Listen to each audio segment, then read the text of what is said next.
ఎవరు ఉంటారు అమ్మా కొత్త కొత్త సొరగత్త ఒకటి ఇట్టుకోనండి ఒకటేసారి ఆపరేషన్ చేద్దాం. అయ్యో ఇదన్నా తల్లి సొరగత్త తెచ్చా అనుకో కత్తులు అయితే చిన్న చిన్నగా వెళ్తాయి. సొరగత్త అయితే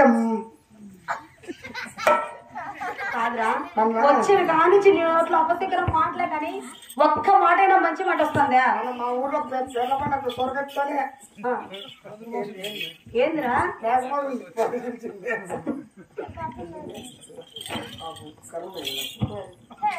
తలారి అయినా తినేసిన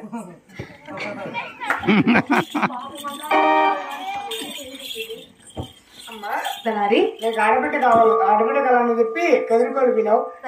నీకు ఇప్పుడు గర్భవతిని నీకు ఎవరైనా పిలుచుకొని రావాలా? అవసరం లేదు. నీ భార్య చేసింది కాదు చేసింది భార్యకి కాలం చేసిన అమ్మ ఇదిగో ఇప్పుడు ఓల్మాన కాడ కూర్చోండి ఆయన్నే కాలం చేసింది. అమ్మో అమ్మొద్దమ్మా అమ్మొద్దమ్మా నా కొంప ముంచింది అమ్మ. అమ్మంటే ఏమనుకున్నావు? నా పెనం 9 గర్భవతి కాంతేత్ర పెద్దమ్మ అని చెప్పి మా ఇంటికాడికి ఉంచుకొని వినా ఏమో కుట్టుకుంటా మా ఇంటికాడికి వచ్చేకి 7 గంటల ఇంత టైము. తర్వాత 8 గంటల లోపల పంపించి పుట్టిన తెక్కి ఏమో పోయిన వేళ విశేషం ఏముందో కరెంట్ ఎట్టే పైన ఆశిపోయి కరెంట్ పోతానే ఏమో కాన్వెంట్ చేస్తుందో అనుకున్నా. అట్ట చేసి కాన్వెంట్ బాగా చేసింది. లేక కొడుకు పుట్టాడు. సంతోషం కదా నాయన. సంతోషంతోనే వెళ్ళిపోయా గాంధీ షాప్ కాడికి అయ్యా కొడుకు పుట్టిందా సంతోషమే కదా. ఆడికి పోయి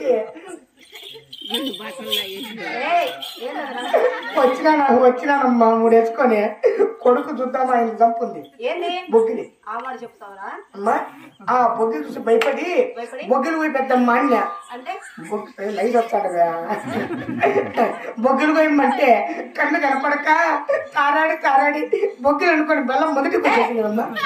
అలాంటి మంతస్థానం నాకు అవసరం లేదు నాయన. ఏటాడు దగ్గరలో కదిరి ఉంది కదా, కదిరికి వెళ్ళి మంచి గవర్నమెంట్ హాస్పిటల్ హాస్పిటల్ ఎవరుంటారు పోయి పట్టుకుందా నర్సును పట్టుకుంటే పరక్తో కొడుతుంది. చిన్నగా సై చేస్తే మళ్ళీ ఇబ్బంది పడుతుంది కదా. అట్టగానమ్మా సరే అలాగేనమ్మా.